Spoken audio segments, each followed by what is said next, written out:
Bismillahirrahmanirrahim.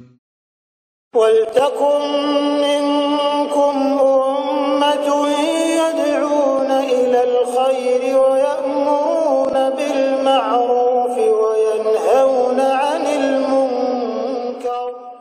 Assalamualaikum warahmatullahi wabarakatuh. Alhamdulillah wassalatu wassalamu ala rasulillah ma ba'd. Allah berfirman, wajahidu bi amwalikum wa anfusikum. Berjuanglah kalian, berjihadlah kalian melalui hartamu dan dirimu. Hampir semua ayat-ayat berjuangan dan pengorbanan itu dimulai dengan bi amwalikum, harta kalian, harta kalian. Saya mengajak secara praktis dan kami sudah buktikan. Rp1.000 itu bisa luar biasa dahsyat. Bisa beli mobil, bisa buat kuburan, ya, bisa membangun masjid. Uang 1.000. Mari kita satukan uang 1.000 kita. Nanti kami jemput di rekening ini, insya Allah bisa kita buat. Di rekening ini, insya Allah kita buat sebuah kekuatan umat dengan Rp1.000.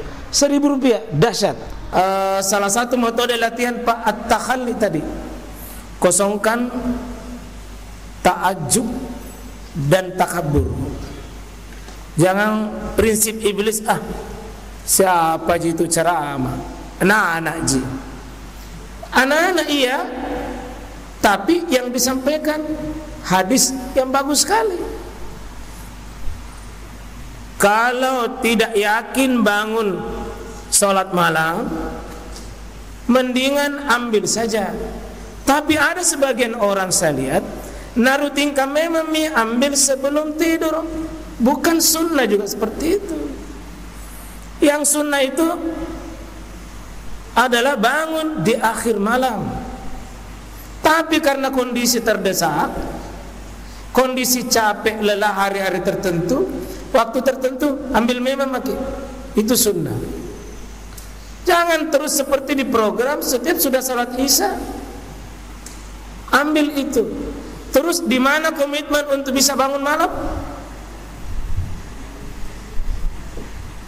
Kedua-duanya boleh, tapi bukan kita beribadah hanya mencari sebuah kebolehan. Ada sisi keafdalan. Tapi kalau tidak bisa afdal, jangan memburu afdal lalu tidak ada sama sekali bisa dikerja. Tetap yang paling utama di akhir malam, dengan catatan bisa bangun. Yang paling tidak afdal, tidak tahu ambil malam, tidak tahu ambil akhir.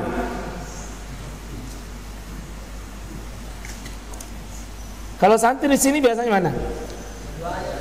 Dua-duanya diambil. Kadang-kadang dua-duanya tidak diambil.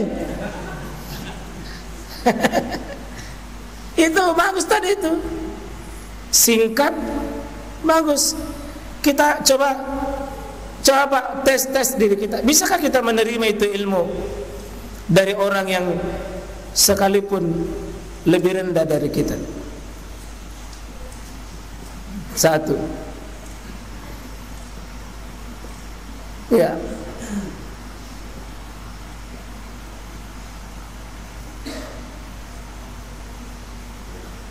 itu satu contoh jamaah sekalian. Maaf, banyak Pak kotoran-kotoran dalam diri kita yang bisa mau dibersihkan. Kotoran ahli ibadat seperti kalau misalnya sudah hitam jidat di sini, hitam sujud, bisa itu bisa kotor. Atau sudah terbiasa maki ibadah-ibadah tertentu dan itu nampak. Hati-hati nih. Jangan-jangan itu mengotori. Tidak ada keikhlasan, tidak ada keridhaan Allah di dalamnya. Ya. Itu butuh tazkiyah. Proses mengosongkan yang jelek lalu diisi yang baik. Dan siapapun kita Pak, tingkat manapun, maaf karena penjelasan ulama, kita itu peka sekali memperhatikan penampilan fisik.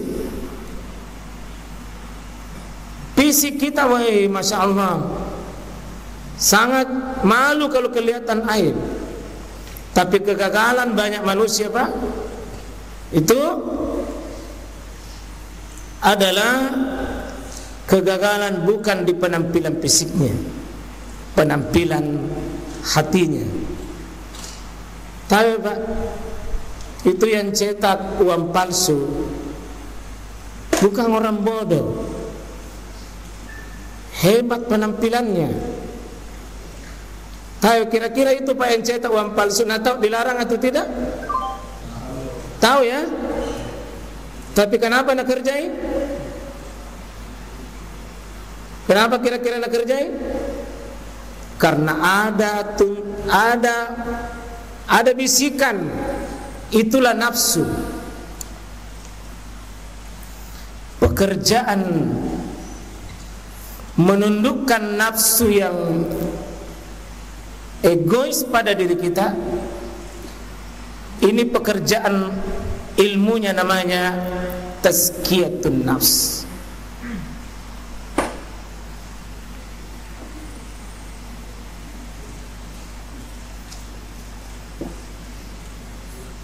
Ditahu, tapi ada bisikan dari dalam. Lalu seolah-olah dari dalam itu memberikan harapan tidak apa-apa, dan ada seolah-olah janji-janjinya yang menyenangkan. Kata para ahli tazkiyatun nafs, itulah sifat dari hawa nafsu dan syahwat. Kemampuan untuk menundukkan itu, itulah ilmunya di tazkiyatun nafs. Ilmunya di tazkiyatun nafs. Ya. Maka dulu waktu masih saya petani, Pak, bertani, sebelum kita menanam tanaman baru di sawah, sebelum ditanam itu apa yang dilakukan, Pak? Dibersihkan dulu sawahnya, baru enak menanamnya. Sebelum Nabi ajarkan tauhid, apa yang pertama diajarkan? Buang dulu syiriknya. Karena itu tauhid kita bunyinya apa? Asyhadu Allah ilaha illallah. Aku bersaksi, aku bersumpah, aku berjanji, aku bertekad bahwa dikasih begini dulu, baru dikasih begini. Apa yang begini? Buang. La ilaha. Buang. Lempar. Tutup. Hanguskan, kosongkan, baru isbat illallah. Dan ini hari ini, Pak, seolah-olah kita belajar ini belum kosong di sini, kita isi di sini. Jadi bercampur antara kebenaran dan kebatilan.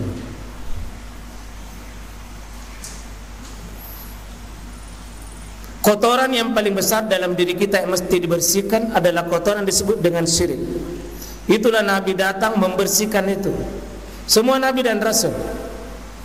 Karena nanti kalau kita buka, Pak, 10 kaidah tazkiyatun nafs, inti yang pertama adalah belajar tauhid. Pakai tauhid. Tidak ada tazkiyatun nafs tanpa tauhid. Karena satu bagian dari tauhid pasti lenyapkan itu. Ya.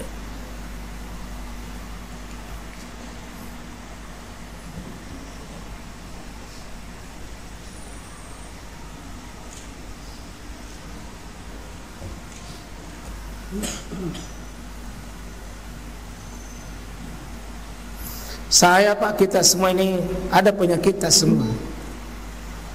Sama-sama kita butuh dibersihkan, mesti disirami. Iblis karena ahli ibadah dulu, Pak, lainlah dia kesombongan. Itu Itu iblis malu al-ibadah. Dia senior, Pak. Karena seniornya, nah pandang enteng Adam. Itu yang mau dibersihkan. Penghafal Quran jangan dikira tidak ada penyakitnya. Itu penyakitnya. Lain gaya sholatnya kalau sendiri, lain tongnya kalau jadi imam. Iya. Kalau sendiri inna ataina. Kalau banyak adalah Al-Baqarah. Kenapa? Penyakit. Apa itu? Itu mau dibersihkan itu. Siapa yang membersihkan dirinya? Hakikatnya untuk dirinya sendiri.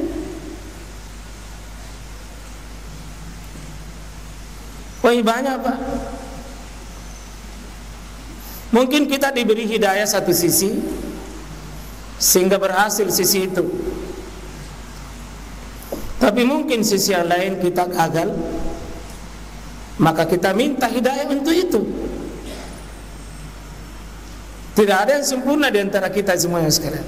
Masing-masing kita punya. Lihatlah prototipe 100.000 para sahabat. Ada yang menonjol di satu sisi, ada mungkin lemah di sisi lain. Tapi ada pokok perkara, Pak. Jangan sampai kita kena seperti tadi itu, tauhid itu pokok besar perkara.